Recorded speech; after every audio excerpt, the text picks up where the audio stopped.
I'm going to talk to you about the Trend Unibase. Now the Unibase is a really useful product.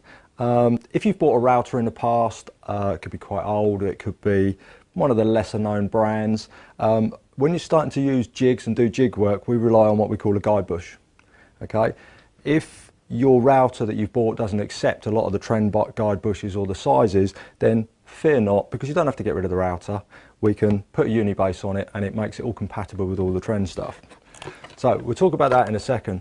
What we're going to highlight here is when you're doing jig work, what's really important, and some of you will know, some of you don't know, so apologies if we're trying to teach you to suck eggs, but what's really important is the alignment of the cutter, centering it as it comes out of the router and centering it with the guide bush. Okay? If it's not dead center, then we can get some inaccuracies, we can get some intolerances with the jig. That's best highlighted when you're using a worktop jig. Because you'll use different sides of the guide bush, if the cutter's not, if you can imagine, it's not concentric, it's not bang in the middle. If you're cutting a male and female joint using a worktop jig, you might end up with a very slight bow in it, where it's touching at each end, it's bowed in the middle. It's got nothing to do 90% of the time with the jig, it's got nothing to do with the router, it's how it's lined up. Okay? Let's demystify it, it's very simple. You can buy these from Trend, it's like a little top hat, and you can buy, we're going to show you here, we can buy like this 2-piece guide bush set. If you've bought a Trend router, a T10 or a T11, you will have it. It's quite simple, that it's stepped, this one here for example goes into a 1/2-inch collet. So on the router underneath here you've got your nut and you've got your collet. Literally we do, see, it's simple, we just push it in, okay? Just loosen it off, push it in, and that's as simple as it goes. Then all we do is we literally unlock it and we push it down into plunge. And what that means in there, when we look at it, it means that fits that hole perfectly and none of this can move. Then all we need to do is quite simply, we've got an outer piece and we've got an inner piece, and all we literally do is we just lock them all in. So I tend to lock the inner ones first because they're on countersink and that will locate it. And once they're tight, then we can tighten the outer ones. And once we've tightened the outer ones, we can be rest assured that the centre line of our motor, which holds the cutter, so therefore the centre line of the cutter is perfectly aligned with the guide bush.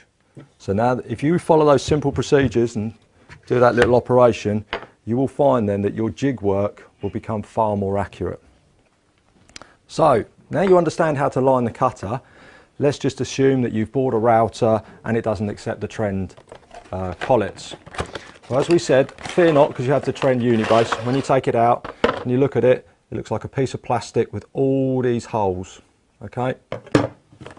Also in the packet, we have a load of screws, all different sizes for different routers, and we have a plastic. It's not a guide bush as such. It looks like a guide bush, but this is just a setting up guide bush.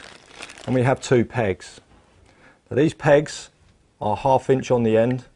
And basically on the bottom, they're 1/4 or they're 8mm. So it takes every size. If you've got a 1/4-inch router, you can set it up. If you've got a 1/2-inch router, we can set it up with an 8mm guide bush. We just push it deeper for the 1/2 inch, and there's for the 8mm. So in this router here, we know we've got an 8mm. So as you can see, just simply put the guide pin in. It's not complicated at all. What we've got to do is take up our setup guide bush. And as you can see, we've got countersink screws that are supplied, and literally put them in and screw them in place. And what that does, it just holds the guide bush in place whilst we're setting up.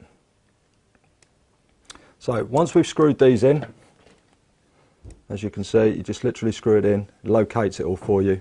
So we know that this is central to that plate. All we literally do now is we locate that onto there. So we know that everything is tight and central. Now all these multiple holes on the top are there for different drillings of different routers. So what we literally simply do is we drill it round and we just look, we spin it round, sorry, and we look until we actually find where we've got our 2 holes lined up. Then we have these flat-headed, dome-headed screws, dome-headed with a flat underside, and we just literally screw them in place. So once we've screwed that one in, as you can see, really simple to set up. You now have a base that will accept all the Trend guide bushes. We can take the setup plate out and you can then use every correct size guide bush for the correct size jig. Easy to set up, no problems, and you can now be rest assured that the centre line of your cutter and the centre line of your guide bush is in perfect alignment.